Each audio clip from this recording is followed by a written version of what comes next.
et bienvenue à tous sur cette nouvelle playlist où je vais vous parler d'un autre projet IoT en relation avec les blockchains. Alors cette fois il ne s'agit pas de construire un réseau mais il s'agit d'aller déployer des capteurs qui vont collecter de la data et la data qu'on va collecter eh bien c'est de la donnée de qualité d'air. Ce projet là il s'appelle PlanetWatch, il a l'intérêt aussi d'être un projet de blockchain qui est français mais qui marche déjà pas mal en se déployant avec beaucoup d'objets aux États-Unis, un petit peu partout dans l'Europe et ainsi de suite. Alors je vais rentrer plus en détail sur ce qu'est ce projet et puis il y aura plusieurs vidéos qui vont venir pour expliquer un peu plus en détail comment ça fonctionne.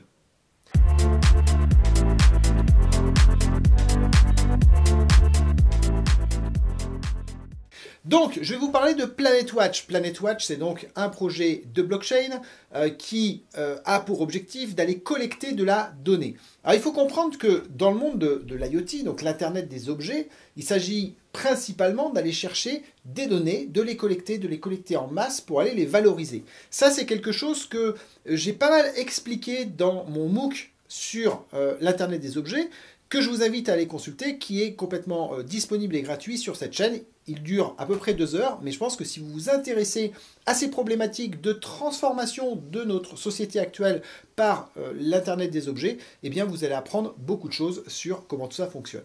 Et dans ce MOOC, eh bien, entre autres, je vous parle de la valorisation de la donnée au travers de la collecte massive de données. Et ça, c'est un vrai problème dans le monde de l'Internet des objets depuis qu'il existe et depuis les 5-6 dernières années, c'est qu'on a du mal en fait à arriver sur des volumes qui sont importants de capteurs pour avoir cette masse de données qui soit disponible et qui permettent par la suite d'avoir une valorisation qui soit importante. Donc il y a un gros problème à craquer qui est comment arriver à déployer massivement des capteurs. C'est quelque chose que j'ai bien connu dans une précédente expérience professionnelle, avec vraiment cette question de comment on arrive à massivement déployer des capteurs. Eh bien, la blockchain est une réponse à cette question-là, en créant un intérêt, un incentive de valeur pour tout un chacun, vous, moi, à déployer des objets qui vont collecter cette donnée, qui va pouvoir être agrégée pour être valorisée. C'est l'objectif de PlanetWatch autour d'une donnée particulière, puisque chaque donnée va complètement différente dans le monde de l'Internet des objets, une donnée particulière qui est celle de la qualité de l'air. Et ça, c'est pas anodin, parce qu'aujourd'hui, il faut savoir que l'air de mauvaise qualité, c'est une des principales causes de mortalité dans le monde. Donc par conséquent, maîtriser cette donnée-là, c'est d'une part réduire peut-être cette mortalité en améliorant la qualité de l'air là où c'est le plus nécessaire, mais il y a aussi des enjeux commerciaux et des enjeux business importants, puisqu'il y a tout un tas de gens qui sont directement concernés par la mortalité.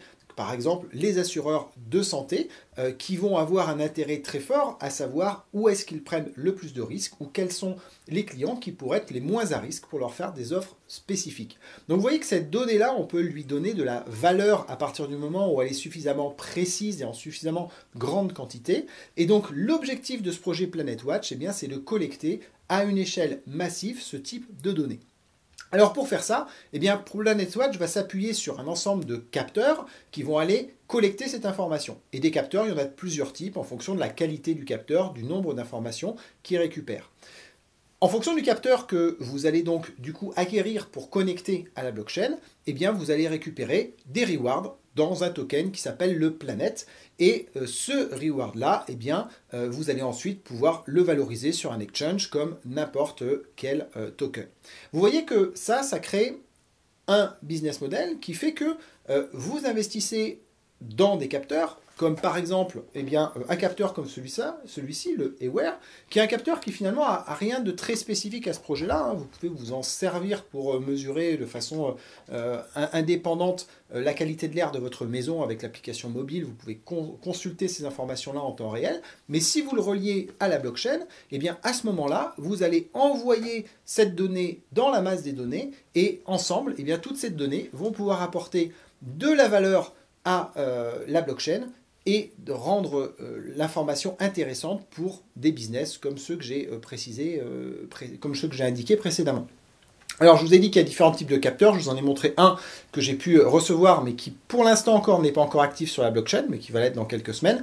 Il y en a d'autres qui sont aujourd'hui disponibles et qui peuvent être utilisés. Puis il y en a d'autres qui sont en précommande, hein, comme un petit peu à chaque fois dans ces mondes-là, eh bien, il y a une demande qui est très forte et donc la disponibilité du matériel est un peu difficile.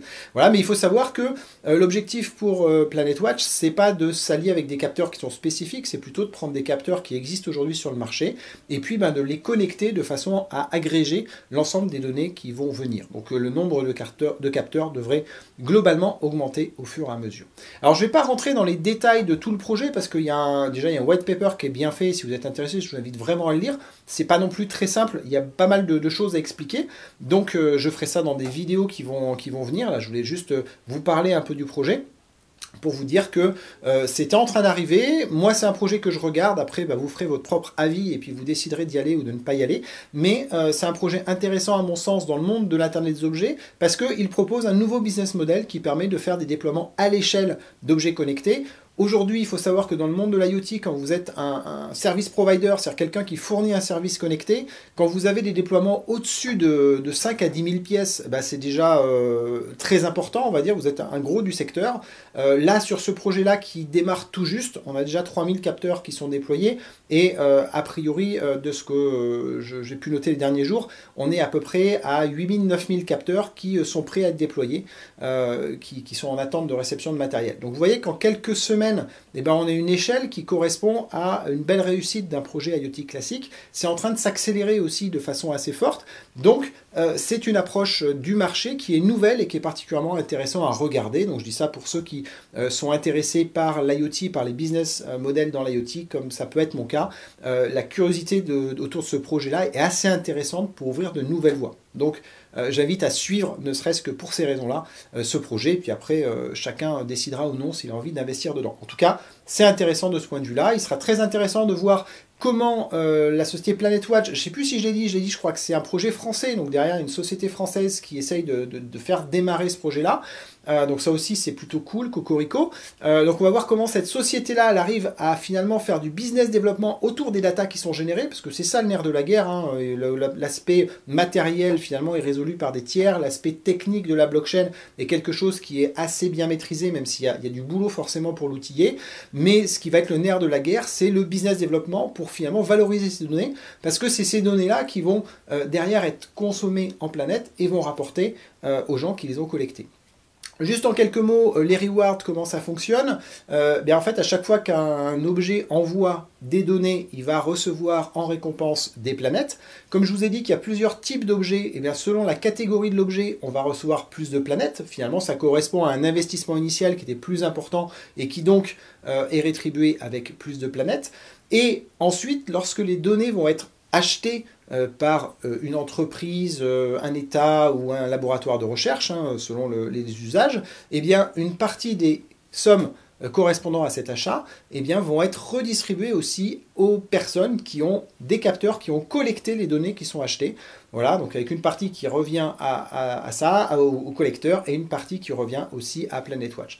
Donc, on a un système qui est globalement vertueux, avec un système économique qui est tangible, bien sûr à condition qu'il y ait un volume de données et un volume d'achat de ces données qui soit suffisamment important, mais on a quelque chose qui peut être tangible dans l'économie réelle. Moi personnellement, c'est ce que j'aime bien dans les projets crypto, c'est quand ils ont un rattachement à un moment avec une économie réelle. C'est le cas dans Helium dont je parle pas mal, mais ça me semble être le cas aussi dans ce projet-là, à condition bien sûr que ces données elles aient un intérêt sur le marché, ça va de soi. À part ça, qu'est-ce que j'avais à vous dire, que c'est un projet qui est un petit peu plus compliqué, assez proche d'Helium en termes de concept, en termes de mode de fonctionnement, du hardware, avec une rémunération de la société PlanetWatch sur un pourcentage des tokens qui sont distribués, ainsi de suite. On a des choses qui sont assez similaires, qui est un petit peu plus compliqué, sans doute parce que si plus neuf et donc moins bien packagé, au sens où pour rentrer sur le projet, il va falloir deux choses. Il va donc falloir du matériel comme celui-ci. Ça, moi je l'ai acheté sur Amazon, typiquement sur celui-là, c'est pour ceux qui ont l'habitude d'Helium où c'est un petit peu compliqué pour avoir le matériel physique. Là globalement c'est plutôt assez classique puisqu'on est sur du matériel standard B2C. Mais par contre, il faut aussi une licence. C'est comme ça que ça s'appelle dans le monde Planète, c'est-à-dire en fait quelque chose qui va pouvoir permettre d'insérer sur la chaîne ce matériel physique. Et cette licence, eh bien, il faut l'acheter avec les tokens Planète eux-mêmes, donc avec la crypto-monnaie. Et là, il faut savoir que ces tokens ne sont cotés, donc ne sont achetables que sur un exchange qui s'appelle Bitfinex, qui n'est pas forcément voilà, celui qu'on utilise le plus couramment. Et donc voilà, donc il y a quelques manipulations qui sont quand même pas très simples pour arriver à récupérer des planètes. Ensuite, il faut les transférer sur un wallet Algorand pour ensuite pouvoir acheter ces licences qui permettent d'enregistrer les devices. Donc ça, c'est pour vous dire que ça demande voilà, une petite habitude en fait du monde des cryptos pour pouvoir rentrer sur le projet. C'est rien d'impossible, mais voilà, il faut l'avoir en tête. Et par conséquent, c'est un projet qui est plutôt, on va dire, orienté vers des gens qui sont un peu initiés aujourd'hui. J'espère que ça va se simplifier et que ça va s'ouvrir par la suite pour que ça puisse toucher un peu plus de monde. Mais voilà, pour ceux qui ont l'habitude de tous ces outils-là, il n'y a rien de très compliqué pour rentrer. Et donc, ça peut être plutôt intéressant. En tout cas, la donnée qui est récupérée, moi, je la trouve assez intéressante puisque c'est de la donnée qui nous concerne tous, qui est la donnée de l'environnement dans lequel nous respirons, nous vivons, et un monitoring beaucoup plus fin que ce qu'on fait aujourd'hui sur la pollution. Donc ça, c'est aussi pour moi assez intéressant parce que ce domaine-là est un domaine que je cite souvent quand je fais des conférences sur le monde de l'Internet des objets, en expliquant comment on peut changer d'échelle avec l'IoT sur ces problématiques. Et là, c'est la réalisation concrète en fait de ce dont je parle. Donc c'est aussi pour ça que ce projet, je le trouve assez intéressant. Et si je résume en fait simplement les choses, c'est qu'aujourd'hui, notre connaissance de la pollution de l'air, elle se fait avec du matériel de très haute qualité qui coûte assez cher et qu'on va avoir en 3 points d'une ville, et que là l'objectif en fait, eh bien, c'est au sein d'une même ville d'avoir peut-être des dizaines, voire des centaines de capteurs qui certes individuellement sont peut-être de qualité inférieure, mais qui tous ensemble nous donneront une vision qui est beaucoup plus précise de ce qui peut se passer dans la ville, et donc identifier peut-être des endroits à reverdir, des endroits où il y a un risque particulier, et ainsi de suite, qui peuvent être très intéressants dans l'évolution de notre ville, et puis à une échelle plus macro, dans la prise de décision politique, ce qui aussi est relativement intéressant à l'heure où les problèmes environnementaux deviennent assez centraux et on en ressent des effets relativement directement. Voilà, donc voilà les raisons pour lesquelles je trouve ce projet sympa, pour lesquelles j'ai envie de vous en parler, et je vous invite à le regarder par curiosité au minimum. Après, vous irez plus loin si vous avez envie d'aller plus loin. J'essaierai dans les prochaines vidéos donc de vous expliquer un petit peu plus comment on rentre sur ce projet et ce que ça donne, comment marchent les mécaniques de rewarding, voilà, puisqu'elles sont pas forcément toutes simples et il faut bien lire le white paper pour les comprendre. Et puis je vous parlerai peut-être un petit peu plus des équipements qui sont disponibles aussi dans les vidéos futures.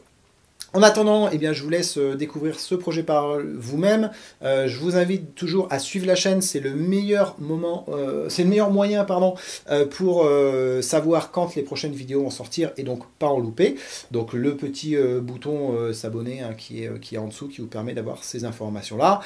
N'hésitez pas à laisser des commentaires si vous avez des questions, quelques-unes. Il n'y a pas de souci, aussi sous la vidéo. Il y a un Discord qui a été monté pour la France sur ce nouvel écosystème qui se crée autour de Planet Watch. Je vous mettrai le lien de ce Discord dans les commentaires de la vidéo aussi pour rejoindre un peu tout le monde et pouvoir discuter ensemble de tout ça, ce qui est le meilleur moyen quand on a des questions pour trouver des réponses, sachant que je n'ai pas le temps de répondre à toutes les questions qui arrivent sur YouTube.